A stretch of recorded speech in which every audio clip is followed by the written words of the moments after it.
Principal ma'am, Vice Principal ma'am, Administrator sir, and all respected teachers and my dear friends. আচলতে generally ইংলিছতে ক'লে ইমোশ্যনছবিলাক আচলতে মাতৃভাষাত প্ৰকাশ কৰিলে বেছি কৰে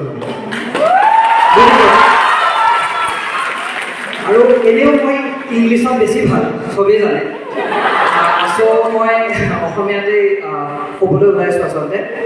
মই মোৰ জাৰ্ণি নকওঁ কাৰণ ৰিজাল্ট ইমান এটা ফাটাফাটি নহয় মই স্কুলৰ ওপৰত কম আচলতে একো নাই মোৰ তাত কাগজ চাগজ একো নাই এক্সপিৰিয়েঞ্চৰ পৰা কম 12 বছৰ স্কুলত পঢ়িলোঁ 2011ৰ পৰা 2023লৈকে আৰু বহুতক লগ পালোঁ বহুত টিচাৰ্ছে আমাক ইনস্পায়াৰ কৰিলে মটিভেট কৰিলে আৰু সেইকাৰণে হয়তো আজি ইয়াত কিবা এটা ক'বলৈ আমি সক্ষম হৈছোঁ প্ৰথমে মই সকলোৰে নাম যদিও বৰ্তমান এতিয়া মোৰ কৈ থাকোঁতে মনলৈ নাহিব তথাপিতো প্ৰথমে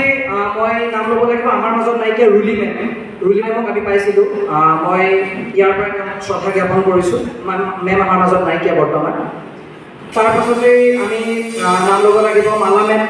কুমকুম মেমক আমি পাইছিলোঁ বহুতে চাগে ইয়াত পোৱা নাইকিয়া কিন্তু যিখিনিয়ে 2011-2010 চনৰ পৰা বিদ্যালয়খনত পঢ়ি আছে তেওঁলোকে হয়তো পাইছে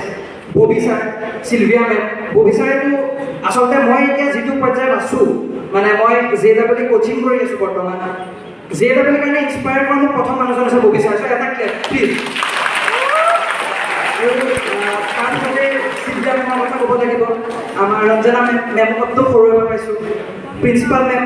মেম এতিয়া আছে আমাৰ আগৰ প্ৰিন্সিপাল মেম সকলোকে মই ইয়াৰ পৰাই প্ৰণাম জনাইছোঁ পবিত্ৰ ছাৰলৈ পাইছোঁ ক্লাছ 2 তেতিয়া এই এনেকুৱা বিল্ডিং নাছিলে এই তাত আমাৰ এইবিলাক আছিলে এইকেইটা বিল্ডিং আছিলে তেতিয়া পবিত্ৰ ছাৰ ক্লাছ 2 আমাৰ ক্লাছ টিচাৰ মেথছ পাইছিলে মনত আছে মই প্ৰথম পানিছমেণ্ট পাইছিলোঁ প্ৰশান্ত ছাৰৰ হাতৰ পৰা ক্লাছ 3 আমাৰ এটা ফিল্ডত এনেকুৱা আমাৰ ঘৰ আছিলে একদম আগৰ দিনৰ এতিয়া ভাঙা গ'ল প্ৰথম নীল ডাউন কৰিছোঁ কম্পিউটাৰ ক্লাছৰ পৰা লেটকৈ অহাৰ কাৰণে নীল ডাউন কৰিছোঁ তাৰপিছত কৈলানী মেম আছিলে কৈলানী মেমৰ কাঠৰ স্কেলৰ খুব চাগে চবেই খাইছিলে তাৰপিছত এইবিলাক বস্তু মনলৈ আহে মই এইটো কাৰণে ৰিকল কৰিছোঁ মেমৰিবিলাক আহি আছে আমি এই খ্ৰীষ্টৰ কথাটো ক'বই লাগিব প্ৰথম 100 টকা তাৰপিছত 150 টকা 50 টকা আছিলে আমি তেনেকৈ ইয়াত আচলতে ভৰ্তি হয় সঁচা কথা ক'বলৈ গ'লে ক্ৰিকেটৰ ক্ষেত্ৰত ইনামুল ছাৰ আমি ইণ্টাৰস্কুল যেতিয়া খেলিছিলোঁ ট্ৰাইবেলৰ লগত মাৰপিট হ'বলগীয়া অৱস্থা